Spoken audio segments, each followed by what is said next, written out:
Super pretty. Beautiful. What is it? It's yummy.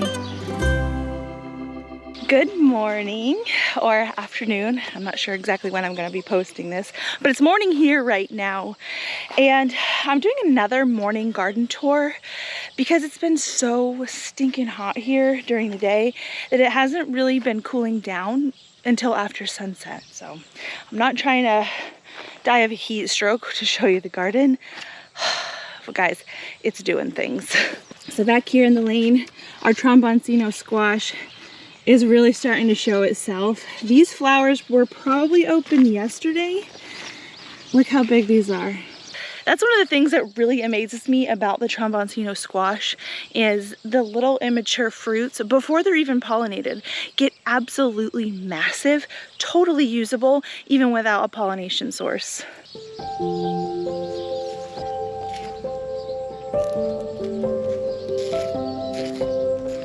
The bees are out here bright and early in the lane, happily doing their thing. I think we've actually got a couple spaghetti squash set. Now the goal is to get this plant to live in order to get these spaghetti squash to maturity. That's one of the issues that I have here with a lot of varieties of squash is I can get them to a point, but then the bugs and the disease eventually takes over. And for me, it's really hard to get winter squash to maturity, mature enough to where they're actually storable. So it's going to be a couple months yet before these are going to be harvestable and storable. But there's quite a few on these plants. There's 3 plants here, I think. We do have quite a few different melon varieties. There's a baby melon right there.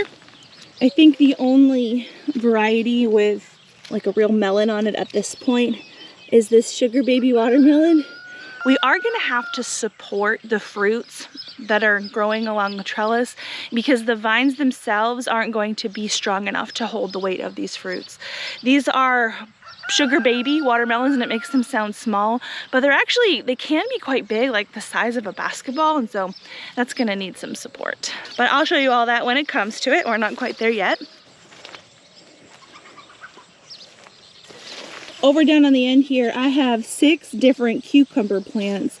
These 3 are slicer varieties, and down here, I'm growing some gherkins.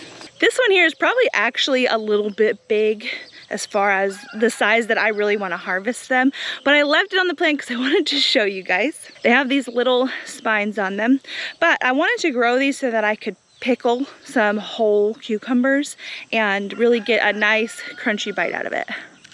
Really good, and the seeds really aren't big or obtrusive yet, so.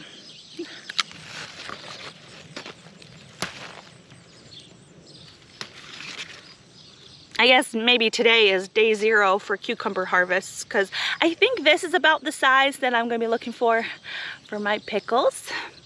These guys are a little big. They could absolutely still be pickled, but I think we'll use these for fresh eating. This wetness, if you're wondering, I did not water and it has not rained. This is the dew. This is how heavy our dew is here. So here's our slicer cucumber. These guys can get a little bit bigger. I believe the pronunciation for this variety is Bait Alpha. I think we're hitting the time of year where it's going to be regrettable to forget to bring the harvest basket. So the last garden tour that we had, I swore that you guys would be able to hear all of the bees buzzing around in here. But then I went to edit the video and you totally couldn't, which is crazy to me that the microphone is not picking this up because it's quite loud.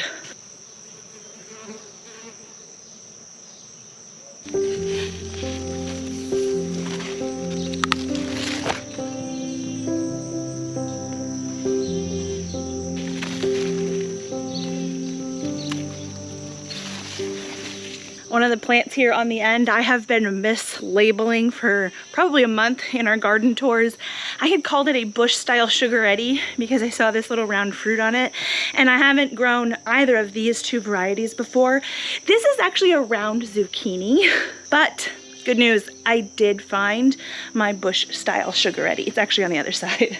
I've just kind of stuck seeds where I have had extra space to stick some seeds. So on the end here though, I do have the bush style sugaretti, And I can tell because that there looks like a spaghetti squash, and this is a bush style of plant.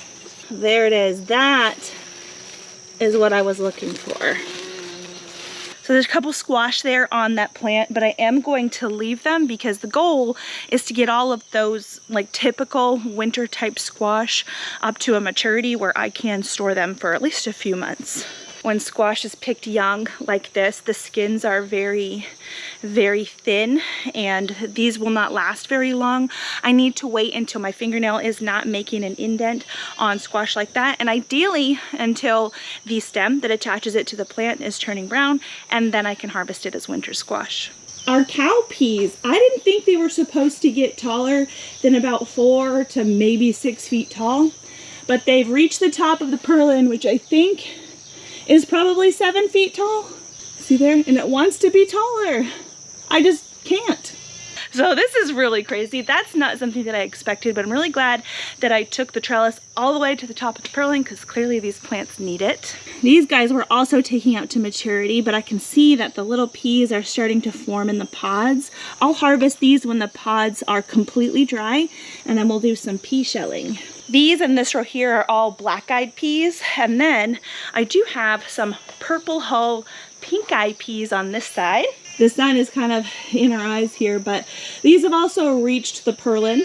I've noticed that the pink-eye variety is growing a little bit slower, but we do have some flowers and little peas coming on. Actually on this side too, I do have a few lima bean plants, and you can see the peas are starting to develop, or the beans are starting to develop inside here. But I'm gonna wait for these to get brown on the outside too, because that's gonna mean that the beans on the inside are good and mature. I do have a couple over here that are brown. Let's look inside. I actually haven't been looking at these very much, but oh, they're so pretty. Okay, what was on the inside? How cool is that? My intention with these, I had actually hoped to have a few more plants than this, but I wanted to do kind of a mixed bean salad, a pickled mixed bean salad. And these are gonna be a really good pop of color and a nice, more firm bite than like a green bean or whatever will be in it. Super pretty. Our bush beans have started to flower, and I've picked a couple different beans off of a couple plants, but it's not full-on bush bean season quite yet, but we are very close. See, we've got some flowers on this plant. I've noticed a little bit of rust on the leaves of these plants. I'm guessing this is probably a heat and humidity thing. I don't usually see this, but I've only ever grown bush beans outside of the greenhouse. Let's see. I've just been picking off the rusty leaves. Yep, it's definitely a time of year where it's probably not smart to come out without the harvest basket. However, in a pinch, t-shirt will do.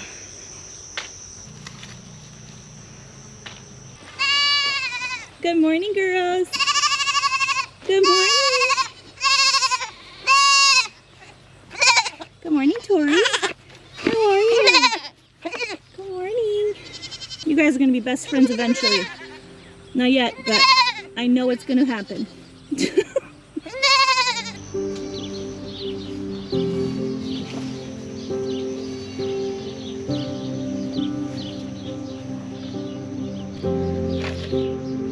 Things are looking really beautiful in the tunnel. And so last week, I don't know if we had really any of these coming on. These are birdhouse gourds here, but there's a whole bunch this week, and they got really big in no time flat. I've learned a whole bunch about birdhouse gourds in the past week, and one of the questions that I had was, are these edible? The internet seems pretty divided. So they're in the same family as like the cucurbits that I have out there. Really, cucumbers are also cucurbits. Melons, a lot of melons, if not all melons, are in the cucurbit family, but they have far different characteristics. Obviously a melon is very different from a squash, and a cucumber is very different from a squash. But one of the websites I found said that these are good to eat. They're not toxic or anything. And they're best eaten at about this size. So this has a very strong stem. I might have to go get my scissors. But I want to try one of these and decide for myself, because I do have a plan to make birdhouses out of these birdhouse gourds. But I'm growing a few more plants than just this. There's actually a couple plants out on the lane, and I don't really want that many birdhouses. So if I can eat these, that would be a bonus. So let's cut this open and see what it's like. So this is what it's like on the inside, white. You can kind of see where the seeds will start to form when they come. Ooh, that smells very good. It smells like I want to eat it. Looks like a little green apple, doesn't it?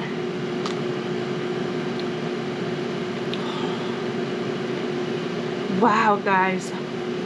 One of the threads that I saw online about eating birdhouse gourds was a lot of pessimistic people saying, I mean, you can eat it if you like things that are bitter. This is not bitter. Holy cow, this is more fruity than like a summer squash. Eat birdhouse gourd, you totally can. At least at this size. I'm really trying to find something to compare it to. It's very cucumber-like in flavor. So it's like a denser summer squash type texture, but with a cucumber flavor, with like a hint of sweetness. So good. What is it? It's yummy. But what is it? It tastes like cucumber. Yeah. That's birdhouse gourd when it's tiny. Interesting. Yeah. It's smaller than this one, but bigger than like that one. Yeah. Bet you the kids love them. Yeah. I noticed too that my loofah gourd, which is on this side, I've got a couple different plants. That is starting to barely put on some little blooms, little buds. This one over here is a little bit bigger, so we've got some little flower buds happening here. And it's actually reached all the way over there. I've heard that you can eat loofah gourd, and the consensus on the internet seems to be the same. You can eat a young loofah gourd too, and that also is much like a cucumber. But one of the very interesting things that I learned about the birdhouse gourd, these will actually bloom in the evening and into the night because they're pollinated by nocturnal moths, which is so cool. And they have this really pretty, really delicate looking white flower. And I took a picture of it the other night, and I'll stick it in here. Super pretty. I think I'm gonna try to grow this every year. As we come into here, kind of looks like a jungle in the raised bed garden. Can't see much past the corn, but you will be able to tell that the corn, a lot of it is laying down. We have had some pretty decent weather the last couple weeks, and it hasn't necessarily been in the form of rain. It's been a lot of wind from many different directions, pretty intense, and my corn hasn't held up super well. So it has started to put out its tassels.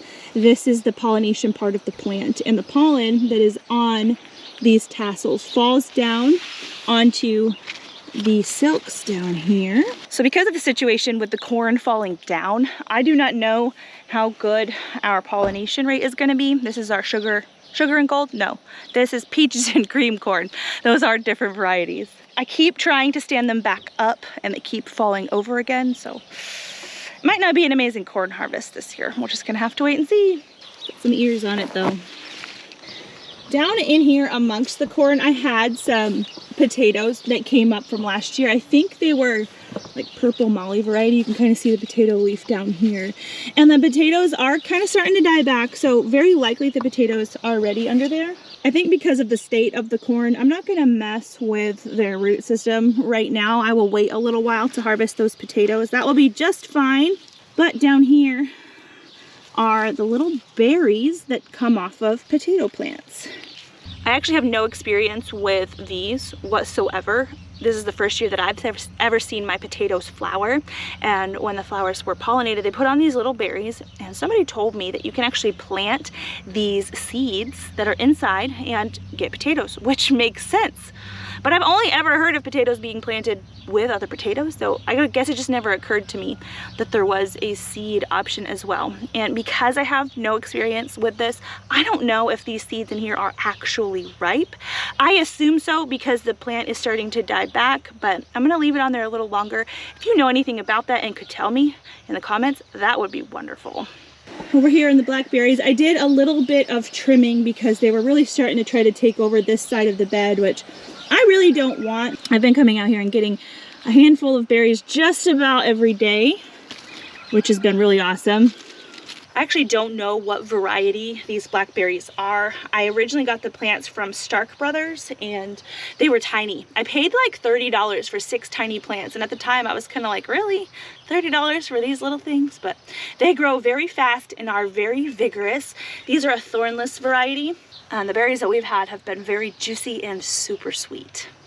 Now, the parts of the plant that I did trim off in order to regain access into my U-shaped bed over here will sacrifice some of the fruit that we'll get next year. So the canes that have the fruits growing on them this year were actually canes that came up last year. So you're only going to get fruit with blackberries on your second year canes. A lot of this new growth, like right here, there's nothing on it. There's no little like berry trusses or anything. These really tall ones grew this year, and these are the ones that are going to be putting on berries next year. I'm not super worried about having to cut back some of the first year canes in order to make it passable in here, because they're going really far out in the other direction, and that's kind of the way that I want our blackberry patch to go. So here's the other side of the blackberry patch, and it can come out as far this way really as it wants. I would much rather grow blackberries than grass anyway. One of the things that we have quite a lot of in the garden this year on purpose is dill. This dill I actually bought from our local Amish nursery, and I bought it because the dill that I had tried to start from seed didn't do as well, and one of my favorite pickling recipes has flowering dill heads as one of the ingredients. So what I've been doing is actually picking a whole bunch of this, and I've been pre-making my pickle brine because the dill is getting mature and at the perfect picking stage, but my cucumbers are just now starting to come on. So my refrigerator is getting pretty full of pre-made brine, but it works. So on the other side of our arched trellis, our sunflowers have started to bloom.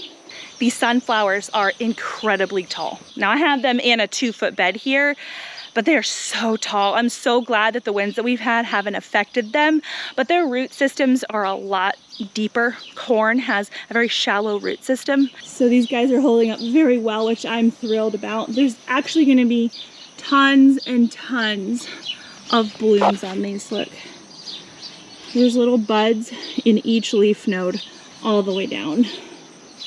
So these are the first of many, many blooms that we're going to be saving the seed, as we do, for more flowers next year and as animal feed. Now, we're not going to be making like a huge dent in our feed bill by growing those sunflowers. If we had a bigger plot of it, maybe, but it really does help supplement a little bit, especially in the winter when, you know, things are kind of scarce out there. The chickens really love it when you throw them a sunflower head in the dead of winter. And we've got some bush beans flowering on this side. These ones have purple flowers. I think these are the contender bush beans, but I also stuck in some dragon tongue bush beans everywhere around the farm, and I can't remember exactly what I put where, so we're just gonna have to wait and see when the beans come on what they are. I actually was out here yesterday picking a few little peppers for our kids' lunch. See them down here? Got quite a few different pepper varieties growing in the raised bed garden this year, and one of them is actually variegated. I didn't remember planting a variegated type. It's actually this plant right here, and you see the leaves, this pretty coloration. This is variegation. It has lots of little baby peppers coming on, and this looks a lot like the candy cane sweet pepper that I grew in the greenhouse last year. I thought I had ran out of seeds, but apparently I planted some and just didn't remember. I mean, that's not out of the realm of possibility. I don't have the most amazing memory. Back here in the tomatoes, I did a whole lot of pruning yesterday. I was starting to see some disease. You can see a little bit here on this leaf. See that? I wanted to get that out. So you saw how heavy the dew was on the lane on those squash plants and those cucumbers, and that dew really does affect the plants. Even if we watered from below, that dew would still help spread disease. So airflow is super, super important, and I did thin these out quite a lot. You can see that there's basically nothing from about 2 feet down except for fruit. Beautiful. These ones are gorgeous. Look at that. This is pretty funny too. This, I'm pretty sure, is called Super Sweet 100. It's one of my favorite cherry tomato varieties. And this is a normal looking truss. They're really pretty and really uniform. But as we come up a little bit higher, things start to go a little bit crazy. I actually have no idea what causes a plant to do something crazy like this when it is obviously normal down below, but this should be really fun to see develop. I noticed something fun quite a few weeks ago in this bed, and it's the fact that I have some volunteer beans. So these specific beans were actually sent to me from a subscriber, Mary Ann, and her family grows these yellow like wax beans, and she sent me some. They've been growing them for years and years, and they're very buttery, very delicious, and they're super special to me. So I am planning on planting more of these later on, but it was really exciting for me to see them early in the year, and these are the first beans that we got to harvest. They're very good, basically of any size. Some beans get really tough and stringy and woody when they get too big. These obviously have their limit as well, but they stay tender a lot longer than some of the other beans that I have tried. Last year, I think we didn't get to necessarily see how prolific these can be because of our drought. I did what I could, but as I've mentioned before, nothing does for the garden what a good rain will do. These beans are growing kind of amongst some tomatoes, so I'm keeping a really close eye on the tomatoes so that they can maintain some good airflow, but gotta have my bonus beans. They're already way at the top of the trellis here.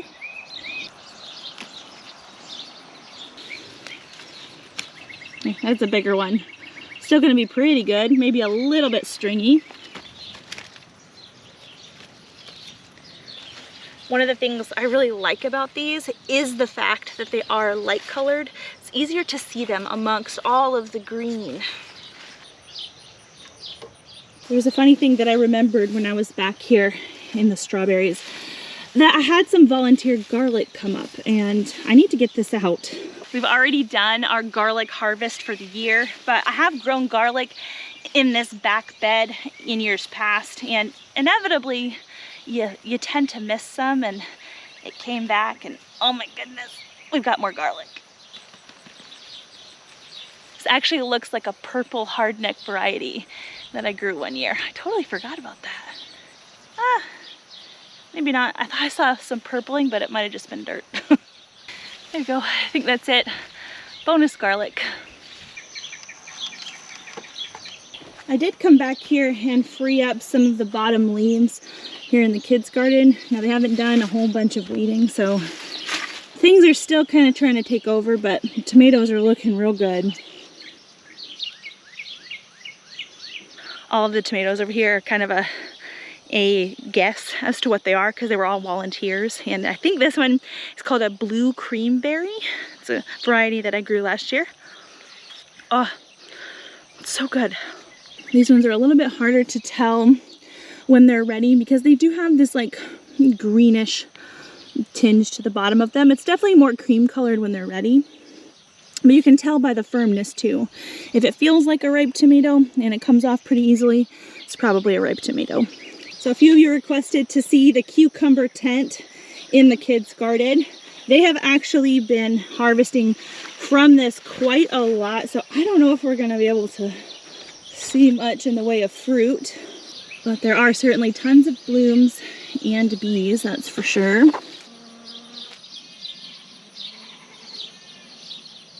There's a cucumber on the outside there. I noticed too that their watermelon, I mean, it's definitely taken over this side, but there is a big fruit right there. That's definitely going to need some support. And I imagine because we can see that one, that there's quite a few of those in here.